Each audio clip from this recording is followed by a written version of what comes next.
joining us right now, great to welcome a man who has written a very interesting book, and it affects all of us because we all deal with life's little annoyances, and that's the title of the book. Don't you just hate that? 947 of life's little annoyances. We're joined today by Scott Cohen on the telephone, and Scott, good to talk with you. How are you? You too. I'm fine, thanks, Doug. You're up in New Jersey, right? Well, I was in New Jersey. I escaped New Jersey, and we're now living in Maine, actually. Oh, okay, good. I just saw the notes you were living in Jersey. I lived there for a while, grew up in New York, but you're probably have a nicer time up in Maine. A little fewer annoyances, I would think. I would have to agree, yes. Well, first of all, congratulations not only on this book, but this is actually the second edition, right? You did the original one back in 2004, right? You're correct. The original came out in 2004, and when it came out, I remember thinking, all right, I'm done cataloging annoyances. I'm done with that. And of course, a sort of a flood of new ideas and annoyances and irritations came to me, and I was just like, oh man. But so I kept it coming, and like 16 years later, the publisher, Workman Publishing, an editor called me and asked if I had any new material since the first book came out, and I was like, yeah, I have like 3,000 new points, actually. No, the first one sold very well, but did you? I guess everybody hopes that the book does well, but did you expect the incredible success of it? Well, thank you. No, I didn't. And so, what can I say? I mean, I feel lucky, or I don't know. Maybe I have good karma. But now, the not first, that it's like Okay, the first book. Okay. Is that 947 different ones than in the second? No, that's a good question, actually. So what I did was, reading the first version, I hadn't read it for probably 10 years, roughly, okay? And reading it with completely fresh eyes, my honest critique of the book was that of the 700 or so points in it, there was about 200 points that I felt were sort of fluff. They were just kind of obvious jokes or whatever. And so now that I had roughly 3,000 new points, I was able to delete the 200 or so weakest and then put in about roughly 400 new strong points, like the 400 strongest of the new 3,000. So I feel like the new version is actually really good, whereas the old version was not as strong. and obviously 16 years, a lot has changed with technology, and I know just from reading a lot of them in this book, technological annoyances. So that wasn't around 16 years ago, a lot of that, right? Well, that's true. And here's one that was around 16 years ago. Number 920, when your dentist talks to you while he's cleaning your teeth, and your only contribution to the conversation is... Right. I never understood why they do that. They know they got stuff in your mouth. I guess they just like to hear themselves talk. Obviously, the first time you did it, I guess you probably just wrote these down as you thought of them, right? I mean, or did you have the book idea down and say, all right, I got to come up with these, or had you kind of kept a loose journal of these before you wrote the book? Right. So the book was inspired by another book, which is called 14,001 Reasons to Be Happy. Mm-hmm.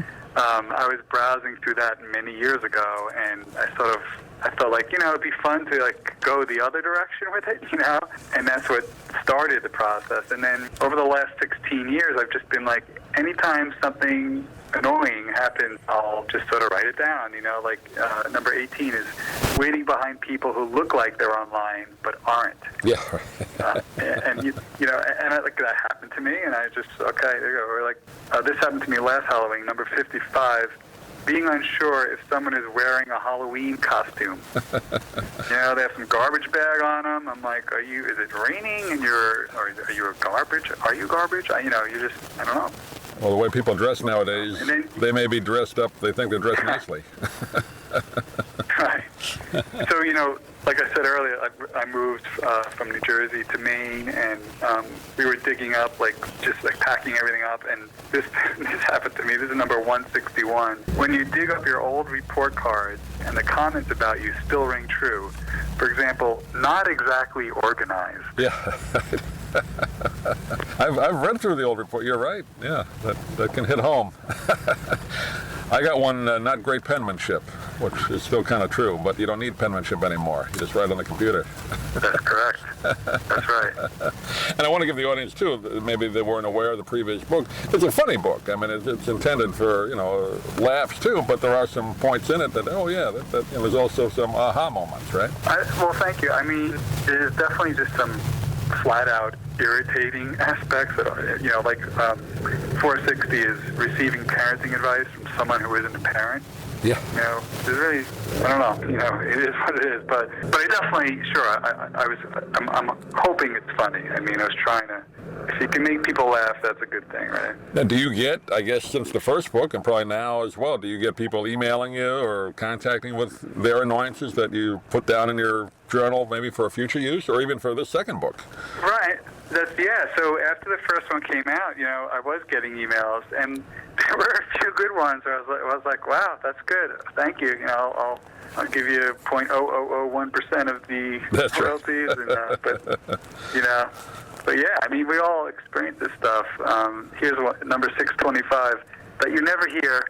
Due to a decreased volume of calls, hold times will be shorter than expected. Yeah, never heard that. Now, you obviously, as just a writer in general, you probably become more observant now since you've written these two books, right? You just notice things probably more than maybe the rest of us, don't you? Just because your eye is on everything. Yeah, that's true. You're right. It's sort of a game that just keeps going for me. Was it number 238, when someone's social media persona ruins your perception of them? Like, I kind of experienced that, and I was like, all right, well, that's the point then. Do you constantly write things down, or do you talk it into a little tape, little recording device, or what's your process now, or had been for the second book? Yeah. Yep. I'm constantly emailing myself little ideas, and then when I get back to my computer, like from my phone, I'm emailing, and then I get back to my computer and just kind of add it to the master list, and that's how I stumbled upon 3,000 points, and just reading it. It's like I don't even remember writing this stuff, but I knew it was me. It was really kind of funny or like strange. Yeah, you edited it down from 3,000 to the 947. So you had 3 times as many you could have put in, right? Yeah, exactly. And that's a lot of it. Of the 3,000, probably 2,000 was just obvious. Sitting in traffic. Okay, nobody needs that. But I was just trying to get this sort of the more interesting one. Put a twist on it. Yeah, right. Right, exactly. Like 117 from Don't You Just Hate That. When you go onto YouTube and 3 hours later you're watching clips of passengers freaking out in airports. Yeah, I saw that one. Yeah, and that's happened to me. Like if someone cataloged, your journey, Doug, on YouTube, like you started watching, whatever, Bob Dylan in concert, and then 3 hours later it's whatever. It's crazy. Yeah. That's what YouTube counts on. Just follow the path somewhere, right? Yeah. Well, the name of the book is Don't You Just Hate That? 947 of Life's Little Annoyances. And we've been talking with Scott Cohen today. This is the second edition of the book, and published by Workman. And Scott, do you have a website you want to direct people to? I don't even have a website, I have to confess.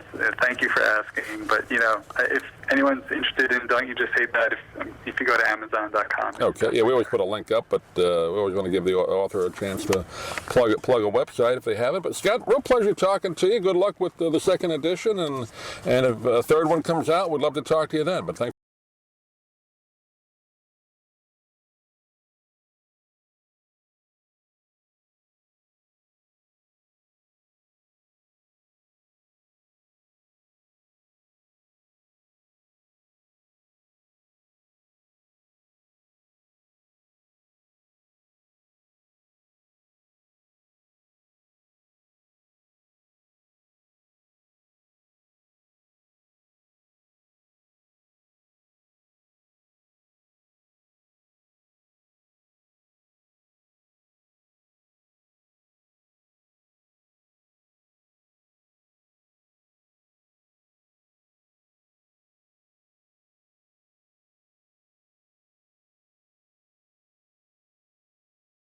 to help people overseas. But then we found generations of families in America isolated by poverty from the health care they need. Together, we can take dental, vision, and medical help to 1 million adults and their kids, right here at home in the United States of America.